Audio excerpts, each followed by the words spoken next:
인형 작가가 돼야 된다는 것이 40대 중반까지만 해도 제 버킷리스트나 꿈의 목록에는 없었어요.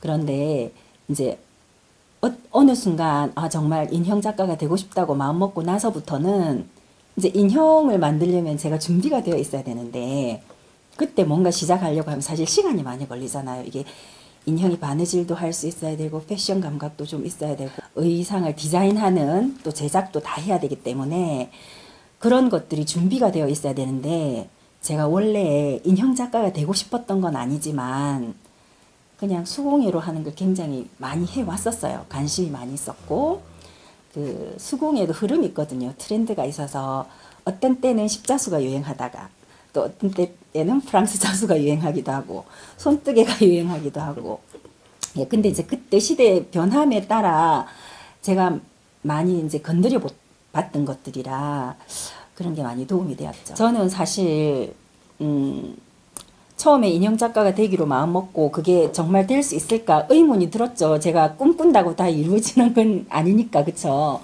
근데 지금 이 과정을 쭉 해오면서 생각한 대로 되는구나 라는 걸 많이 느꼈어요.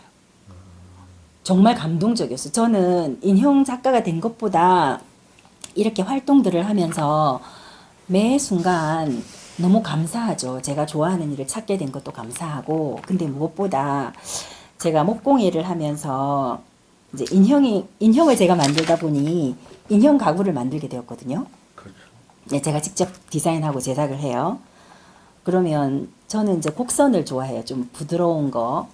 부드러운 선이 이제 사람들한테 전달하는 느낌이 따뜻하고 좋으니까 저는 곡선으로 된 가구를 만들고 싶은데 그렇게 방법이 있더라고요. 만들다 보니 직속으로 막 이렇게 하는 방법이 있었고 또 저는 인형 의상을 만들려고 하면 이렇게 인형들은 작은 패턴이 옷감이 필요하거든요. 근데 사람들을 위한 그런 패턴들은 너무 크니까 패턴이 잘리잖아요. 그래서 저는 인형을 위한 인형을 전문으로 한 그런 전용 텍스타일을 디자인해 보고 싶다. 그래서 이제 제가 포토샵을 좀 하니까 이제 포토샵 이렇게 책을 사가지고 독학을 했어요. 텍스타일 디자인을 어떻게 하는 건지. 그래서 하다 보니까 그것도 되는 거예요. 현실이 됐잖아요. 그래서 너무 신기했고 또 이제 제가 소설을 쓰다 보니까 이제 제가 상상하고 있는 세계를 그림으로 나타내어야 하는데 원래 제가 그림을 잘 그리진 못하지만 그림 그리는 걸 좋아했어요. 학교에 다닐 때부터. 네. 항상 이제 동아리 활동하면 저는 미술반에 들었을 정도로 잘 그리지는 못해도 그냥 좋아는 했던 것 같아요.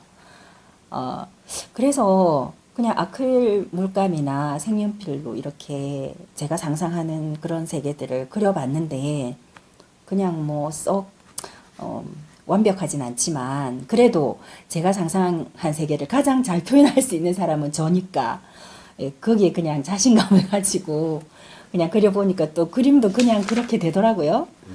그런 식으로 이제 컨텐츠를 자꾸 넓히니까 다른 예술 장르하고의 융합도 이뤄낼 수 있었고 또 제가 전문적인 문학 작가가 아니어서 어떤 기술적인 부분이 많이 떨어질 수 있어요. 하지만 저는 제가 이제 하는 이 책을 통해서 그 규방문학, 현대판 규방문학을 시도해보고 싶었거든요. 그 저희 고전 문학 중에 규중치루쟁론기나 조친문이 있잖아요. 그리고 인형을 소재로 하는 영화나 드라마는 그렇게 많이 없더라고요. 그래서 인형을 소재로 글을 쓰고 또 과거와 현재를 연결하는 그런 예, 제가 교두보 역할도 하면서 또 전 세계 사람들하고 소통할 수 있는 그런 스토리를 한번 만들어 보자라고 예, 제가 기획했던 게 마담 리우의 인형 이야기죠. 보통 이제 소설이나 영화를 보면 어떤 그 정의를 실현하는 영웅이나 또는 그 영웅과 대적하는 악의 축이 있잖아요. 근데 저는 그렇게 이야기를 풀어나가고 싶진 않았어요. 왜냐하면 이 수공예가 주는 따스함이고 또 글로벌 커뮤니티에 대한 어떤 뭐랄까 조화? 예, 공존 이런 걸 저는 염두에 두고 있기 때문에 그런 것보다 우리 인생에서 주인공은 각자 우리 자신이잖아요. 그래서 스토리 속에서도 물론 그 상황 속에 대표적인 인물은 있죠. 하지만 전체적인 스토리의 주인공은 아니에요. 그래서 저는 각자 삶에서 주인공인 모든 사람들이 이렇게 조화롭게 살아가는데 서로 이제 입장의 차이나 가치관의 차이에서 오는 갈등들을 그냥 슬기롭게 해결해 가는 걸 보여주고 싶죠.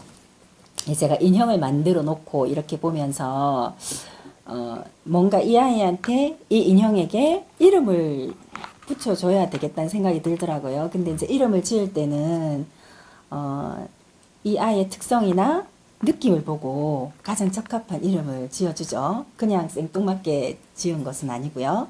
그리고 이렇게 캐릭터를 하나하나 만들어 가다 보니까 친구도 필요하고 가족들도 필요해서 이렇게 이제 계속 인형을 만들었는데 스토리가 있으면 더 좋겠다는 생각이 들더라고요. 전 세계에 인형 작가들이 꽤 많아요. 뭐 한국에도 저와 같이 활동하고 있는 인형 작가들도 있고 해외에도 니아다라는 이제 미국의 아주 유명한 미국 인형 협회가 있거든요. 거기에도 보면 세계 각국의 다양한 정말 탁월한 인형 작가들이 계세요.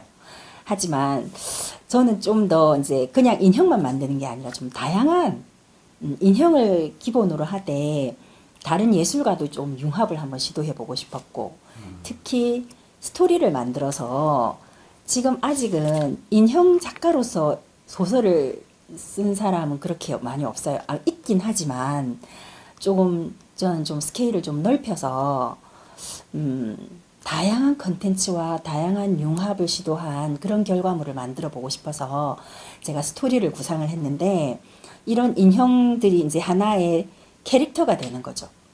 그래서 책 속에서 살아서 움직이는 등장인물로 등장을 하면 이 인형이 그냥 단순한 인형이 아니라 등장인물로서 생각도 하고 어떤 상황에서 문제도 해결하는 그런 등장인물이 되니까 이 사람들하고 또 이 아이들하고 또 관람객들하고의 소통도 이루어질 것이고 제 인형 이야기를 읽는 독자들하고도 또 저랑 소통이 이루어지겠죠.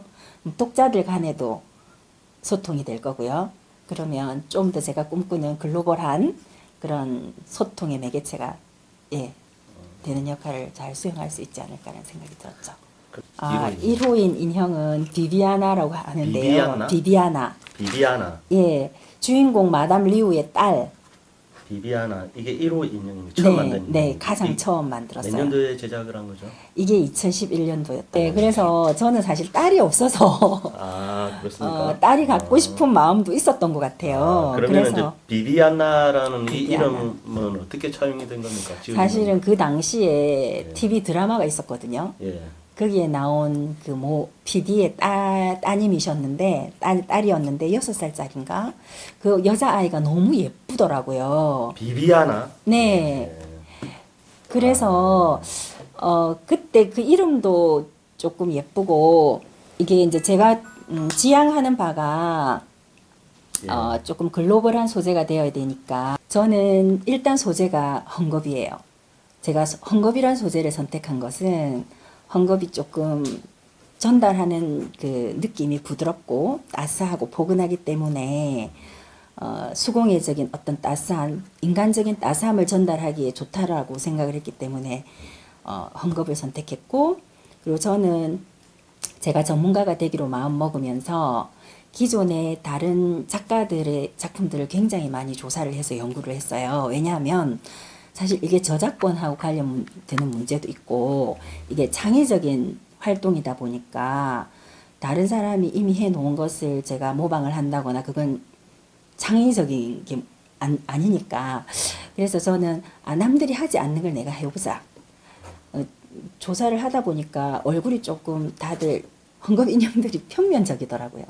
그래서 난 좀 입체적으로 만들어야겠다라는 생각을 했고 그리고 이제 눈, 코, 입도 좀 더 정성이 많이 들어갈 수 있도록 이제 술을 놓아서 표현을 한다든지 그리고 코도 오똑하게 살린다든지 그렇게 했고 또 무엇보다 다른 인형들하고 차별화되는 게 저는 관절을 움직이는 인형을 만들고 싶었거든요. 그러니까 보통 인형들은 그냥 고정된 자세로 이렇게 서 있잖아요. 근데 저는 이제 관절을 움직여서 좀 더 생동감 있는 인형을 표현하고 싶었죠. 인형마다 다른데 예. 대개 이제 제가 신경을 쓰는 얼굴에 수를 놓고 모든 바디, 손목, 발목, 관절 모두를 이제 분리를 해서 제작을 할 경우에는 거의 2달이 걸리고요. 개당 2달이 걸립니까? 네. 근데 이제 하나, 그냥 작은 하나, 몸통 통일된, 분리되지 않은 그런 인형을 만드는 건 하루만 해도 가능해요. 아, 작은 것들은. 근데 선생님, 그 작가님이 이제 좀 생각하는 인형을 제대로 만들려고 그러면 2달. 네. 제대로 만들려고 그러면 2달이고, 2달. 네. 그게 쉽지 않았어요. 네. 왜냐하면 이 2개의 아랫팔과 그렇죠. 윗팔을 연결해야 되는 경우에 소문 부푸는 성질이 있기 때문에 볼록해지거든요. 네. 저희들이 나무는 만약에 이렇게 깎아서 이렇게 탁 붙이면 이게 붙어질 건데 헝겊이고 이게 솜이 팽창하는 성질 때문에 관절이 이렇게 맞물려지게 이렇게 움직이게 하는 게 참 어렵더라고요. 그래서 여러 번 시도를 해서 실패를 했었고, 그러고 나서 이제 저만의 방법을 터득을 하게 된 거죠. 저는 이제 관절 헝겊 인형이 주력이긴 한데, 제가 이제 인형 작가로서 해야 되는 어떤 책임감 같은 게 뭐냐 하면, 일반인들이 인형을 만들고 싶은데 어떻게 만들면 좋을지 방법에 대해서 모를 수 있잖아요. 그러면 그냥 어렵게 뭐 재료를 막 구입하지 않아도 주변에 있는 재료들로 쉽게 인형을 만들 수 있는 방법에 대한 연구를 같이 하거든요. 그래서 의류를 재활용하는 방법이라든지 깨진 컵을 활용해서 한다든지 빈 와인병을 이용해서 인형을 만든다든지 그런 아이디어들도 제가 좀 많이 시도를 하고, 네.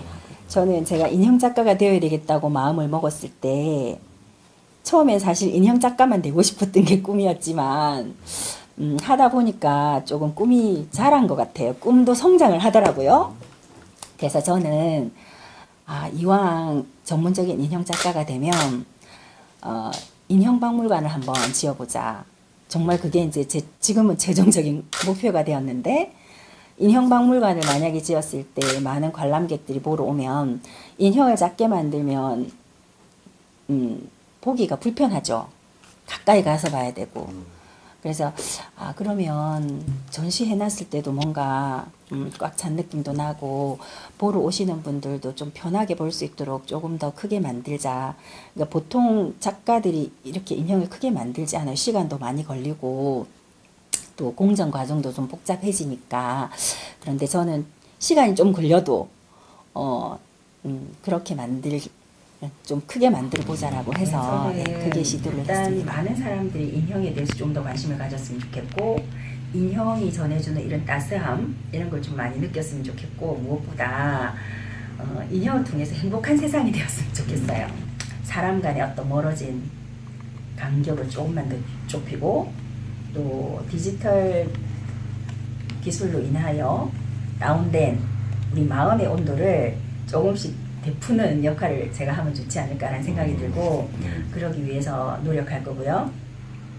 또 저희 최종적인 목표인 드루비 갤러리움이라는 인형 박물관을 짓고 싶죠. 그것도 이곳 진주예요. 진주에 짓고 싶은 이유는 제가 이제 진주 사람이고 또 진주를 사랑하니까. 전 세계 다른 나라를 여행하다 보면 그 지역의 예술가들이 그 지역을 먹여 살린다는 말이 나올 정도로 굉장히 전 세계적인 인물들이 많잖아요.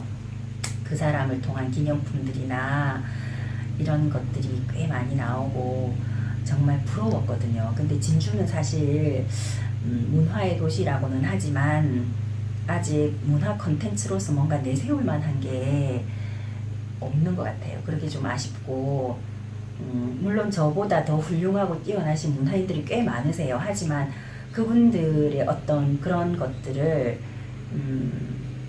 아직 드러내지 못하는 게 좀 안타깝고, 저는 그런 분들의 어떤 그 예술성이나 그런 것도 좀 돋보이면서 또 제가 진주를 알리는데 조그마한 역할을 할 수 있으면 좋겠다는 생각이 들죠.